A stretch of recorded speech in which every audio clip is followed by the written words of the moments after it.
जय श्री राम। योगेश आनंद कालिका सभी सुनने वालों को प्यार भरा नमस्कार। मित्रों, अगर ये हमारे सीरीज़ में आपको रुचि लगती है तो मेरी करबद्ध प्रार्थना है कि लाइक, शेयर और सब्सक्राइब ज़रूर करें। और हाँ, जो सब्सक्राइबर हैं वो बेल आइकन दबाना ना भूलें। यूट्यूब का कुछ अब नया नियम आया है, तो उसके एल्गोरिथम के हिसाब से बेल आइकॉन दबाना ज़रूर है। ये हमारे संजय दीक्षित गुरुजी की भी आपसे प्रार्थना रहती है, आपने सुना होगा। मित्रों, मेरा जो छोटा वर्कशॉप है, डैम्पर बनाता हूँ मैं, वो वर्कशॉप में हम टोटल मिलके 18 जन काम करते हैं। अब ये 17 जनों में 3 अलग अलग ग्रुप है जो तकरीबन 15 साल से हैं सब हमारे। इसमें 3 ग्रुप है। अभी एक ग्रुप दूसरे का शिकायत करता है कि भाई ये काम नहीं करता, वो ग्रुप इनका शिकायत करता है कि भाई ये काम चोर है वगैरह वगैरह वगैरह। और एक ग्रुप तो खुद को मेरे सामने बड़ा शाना बताता है और मेरे सामने बिल्कुल सिंसियरिटी से काम करता है वगैरह वगैरह। ये ठीक है, बट यही हाल शनई शनई बढ़ते हमारे स्वराज्य के साम्राज्य का भी हुआ था। स्वराज्य के हर एक सरदार ने अपना एक अलग कुंबा बनाया था। जब तक हम सभी सरदारों के और उनके ये जो कारभारी अधिकारी थे, इन लोगों के कर्म और उन लोगों की मानसिकता को नहीं समझेंगे, घटित घटनाओं के पीछे के अंतस्थ धागे हम खोल नहीं सकते। नाना सदाशिवराव भाऊ और ग्वालियर के शिंदे, इन तीनों ने समझ दिखा के अपने आप को इस ग्रुपिज्म से अलग रखा है। बाकी सारे सरदार कोई भी आप उठा लो, ये ग्रुपिज्म के शिकार थे। अब देखो ना, ये अंताजी माणकेश्वर और सखाराम बापू बोकिल, ये दोनों आपस में समधी थे, तो इनका अलग से ग्रुप था। एक 25 साल से दिल्ली में सरदार बन के बैठा था, तो उसका समधी दूसरा पुणे में पेशवा का दीवान बना के बैठा था। अब ये दोनों का एक अलग ग्रुप था। हिंगणे वकील का अलग ग्रुप था। लेकिन हिंगणे वकील को होने वाला मनस्ताप, उनकी आपस में अधिकारियों की स्पर्धा और हिंगणे की अगतिकता हमें उसके पत्र में साफ नजर आती है। स्वामी के प्रति निष्ठा और ईमानदारी, ये दोनों गुण सब में भरे हुए थे, सब सरदारों में थे। सबकी स्वामी के साथ प्रति निष्ठा थी, सब ईमानदार भी थे। लेकिन वकील की बात कुछ अलग होती है। आपको पता है ना कि ये वकीली विशेषता, राजदूत बनना, ये रस्सी पे चलने जैसा होता है। बैलेंस बन के चलना पड़ता है। थोड़ा सा इधर उधर हो गए तो भाई साहब आपको बहुत कुछ सहना पड़ता है, जो हिंगणे ने सहा। मारवाड़ में जोधपुर के पूर्व में अजमेर था, मंद्यारा थी, मंडेरा जो कहते हैं, मीराबाई का, संत मीराबाई का जो शहर था वो पूर्व में था। और जोधपुर के उत्तर में नागौर जैसे संपन्न शहर उस वक्त भी मेवाड़ में मौजूद थे। हमारे ठोकर सिंह यानी विनाशकर्ता राणा अजीत सिंह के 2 पुत्र थे, अभय सिंह और बख्त सिंह। अब अजीत सिंह का राज चल रहा था 1750 आते आते।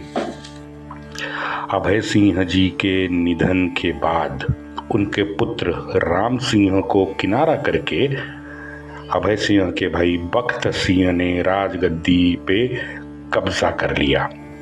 अब उन्होंने, बख्त सिंह ने कब्जा कर लिया, तो राम सिंह ने जयापा शिंदे के सहारे अपना पिता का जो राज्य है वो पुनः प्राप्त करने की कोशिशें शुरू की। लेकिन ये कोशिशें करना इतना आसान राम सिंह को नहीं था। जयापा शिंदे के मदद के लिए 3 साल की लंबी प्रतीक्षा राम सिंह ने की। जाट और राजपूत, इन दोनों ने अपनी एक 7,000 की संयुक्त सेना मदद के लिए भेजी थी। जाट मराठा के संभाव्य हल्ले से सचेत थे, इसलिए राजपूत और उनकी संयुक्त सेना जाटों ने भेजी थी। जुलाई 1753 में हिंगणे को जाटों के इस कार्यकलाप का पता चला। उसकी भी आंतरिक इच्छा यही थी हिंगणे की कि राम सिंह को मराठों ने मदद करनी चाहिए। अक्टूबर 1753 को वकील ने मल्हारबा को एक पत्र लिखा, होळकर को।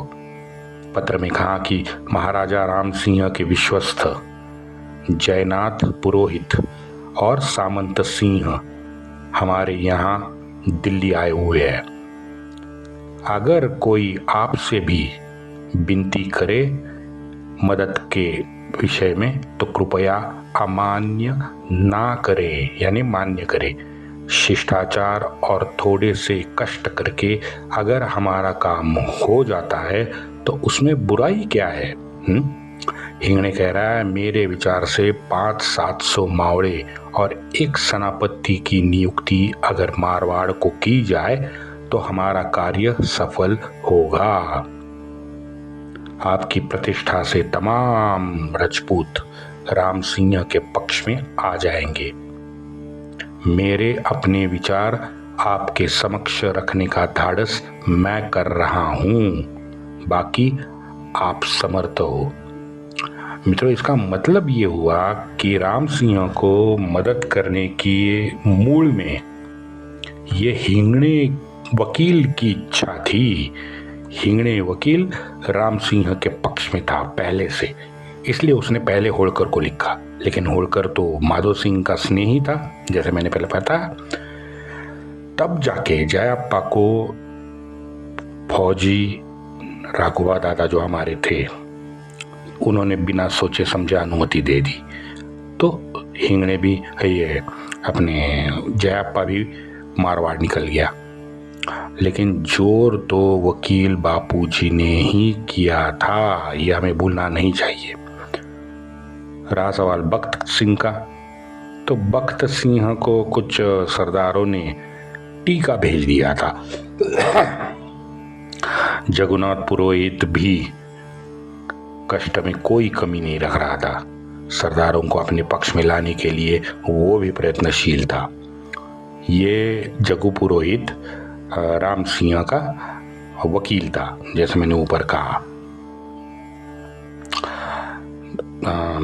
जगू पुरोहित उनका सम्मान भी कर रहा था। इसे बख्त सिंह के साइड के जो राजपूत सरदार थे वो थोड़े चिंतित हो गए, क्योंकि पुरोहित सच्चा था और पुरोहित सच्चे प्रमाण के साथ अपना प्रयत्न जारी रखे हुए था।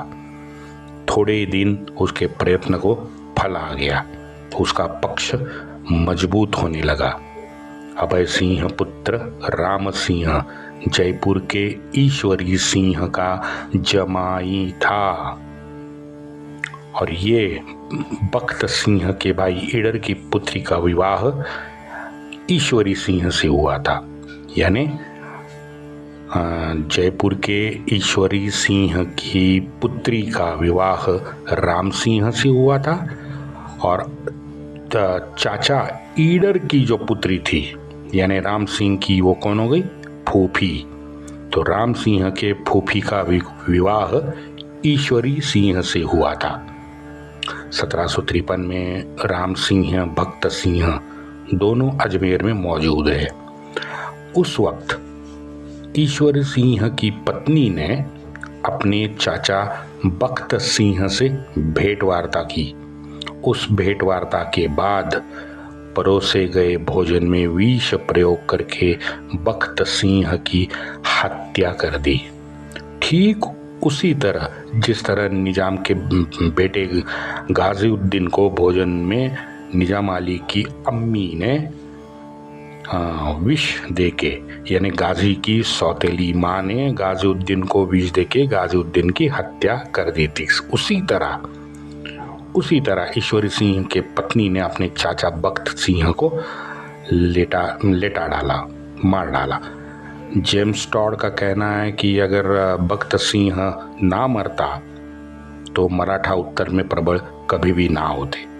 मैं थोड़ा इतर सोचता हूँ, ठीक है, भक्त सिंह पराक्रमी तो था, राजपूत था तो पराक्रमी तो था, बिल्कुल बुद्धिमान भी था, ये भी सही बात है, लेकिन उतनी बड़ी औकात मुझे भक्त सिंह की नहीं लगती, क्योंकि आगे चल के जो भी हुआ वो हम देखेंगे, आगे देखेंगे, लेकिन उतना दैदीप्यमान इतिहास भक्त सिंह का नहीं है। हाँ, थोड़े समय के लिए, इतिहास की मैं बात कर रहा हूँ, तो इतिहास में थोड़े समय के लिए भक्त सिंह व्यक्तिशः उसने जो किया है, उसने अपनी ताकत, अपना पराक्रम, अपना शौर्य हमें जरूर दिखाया है, इसमें कोई दुमत नहीं है।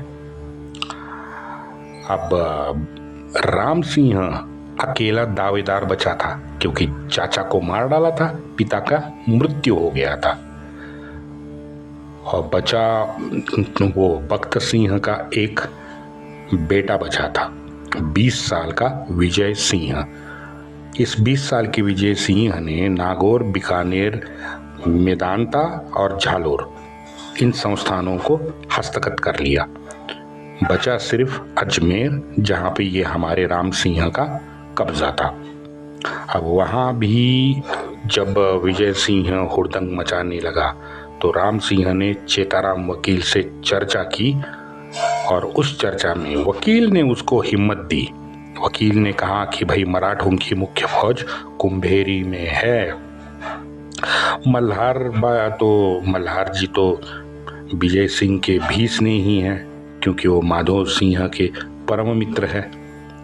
तो चेताराम वकील ने कहा, मुझे लगता है जयाप्पा शिंदे को पगड़ी भाई बना के कार्यभाग साध सकते हैं। और यही वजह था कि चेताराम मथुरा शिंदे के पास राम सिंह ने भेज दिया। अच्छा, इन वकीलों की भाषा देखिए। चेताराम ने बड़े मीठी भाषा का इस्तेमाल किया। चेताराम मथुरा आया, शिंदे से मिला, शिंदे को कह रहा है, एक दुर्बल आपके यहाँ शरण मांगने आया है। भाषा देखो। अभी इसके आगे अभिमान के स्वामी बस आप हो। है ना मिठास भाषा में? क्या बात है। जयाप्पा ने तुरंत दादा के सामने अपना मनसबा बता दिया। संवत्सर प्रतिपदा 24 मार्च 1754 को जयाप्पा मारवाड़ के लिए निकल गया। इसी समय राम सिंह ने जयाप्पा से एक करारनामा भी साइन किया है। इस करारनामे पर 16 प्रमुख सरदारों की स्वाक्षरी है। जयाप्पा के आने की खबर विजय सिंह को मिल गई। तुरंत विजय सिंह नागौर से उठ के बाहर 7-8 किलोमीटर दूर चला गया। ये ना समझे कि वो भाग गया, वो तो योद्धा था और बड़ा तीखा था। तो विजय सिंह 7-8 किलोमीटर दूर युद्ध की तैयारी में जुटने के लिए गया था। जयाप्पा भी इस अभियान में थोड़ा साशंक लगता है, क्योंकि मल्हारबा जैसे पहाड़ की छत्र छाया में इतने साल था। पहली बार स्वतंत्र होकर अभियान अपने सर पे लिया था। मन में कसक तो थी कि अगर मैं अपयशी हो जाऊं तो श्रीमंत को चेहरा कैसे दिखाऊंगा, ये दुविधा उसके मन में हमेशा लगती है, क्योंकि उसके जो पत्र है उससे ऐसा लगता है। दत्ताजी, शिंदे, भीम बहादुर, इन दोनों ने जयाप्पा को हिम्मत दी। नागौर के निकट सेना को 2 टुकड़ियों में बांटा गया। दत्ताजी और जयाप्पा दोनों तरफ से विजय सिंह पर चढ़ दौड़े। भीषण संग्राम हुआ। अंततः राजपूत 2-3 किलोमीटर पीछे हट गए। मराठे भी थके हुए थे, तो मराठे अपने शिविर में लौट गए। वहाँ मराठे शिविर में लौट गए तो राजपूतों ने विजय का शंखनाद किया, जयघोष किया। अगस्त में जयाप्पा मेदांता पहुंचा।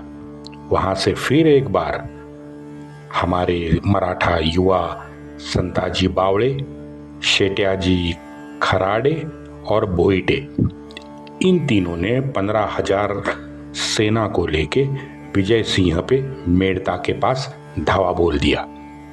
विजय सिंह की फौज संयुक्त थी तो जाहिर है विशाल भी थी संख्या में। वो भी अब टुकड़ियों में बट के सामना करने लगे।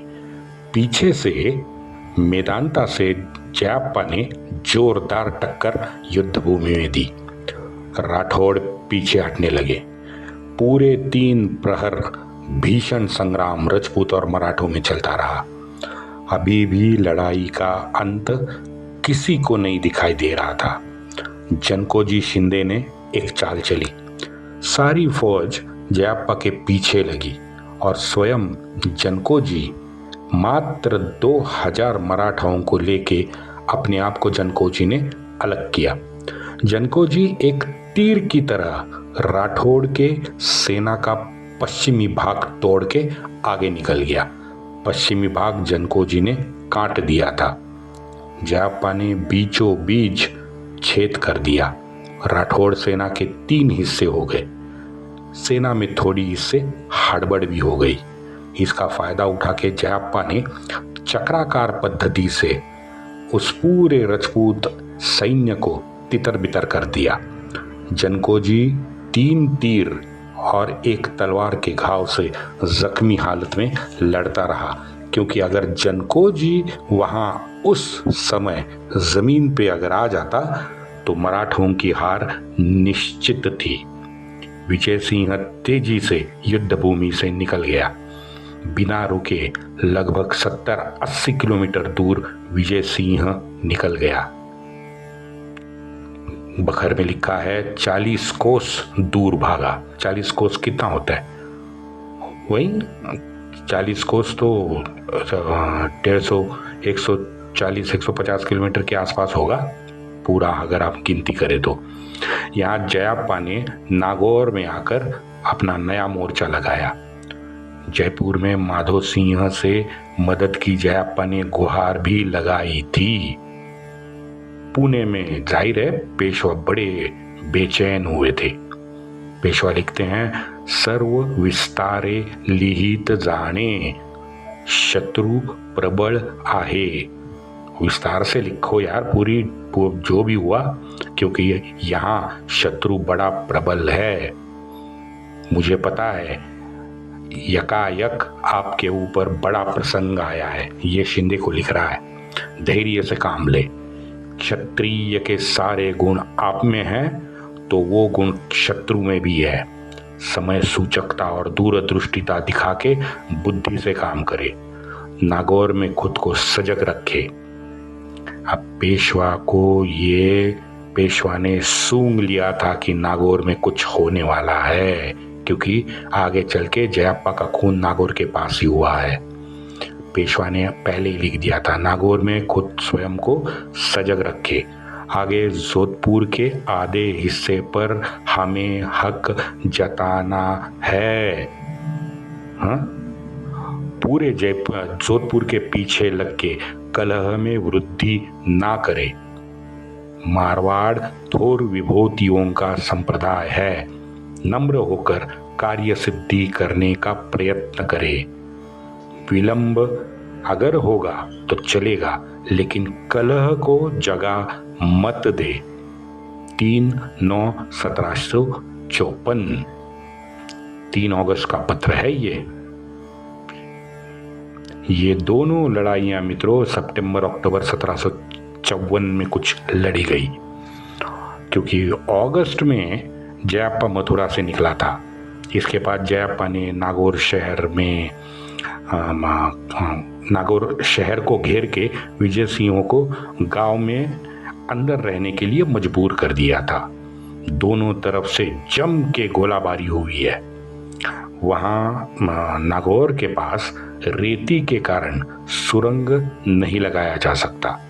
मित्रों, ये राजपूत मराठाओं का युद्ध 7-8 महीने खींचता गया, लेकिन अभी भी दुर्ग हाथ में नहीं आया था और ये इसी वजह से जयाप्पा बड़ा चिंतित था। वंदे मातरम।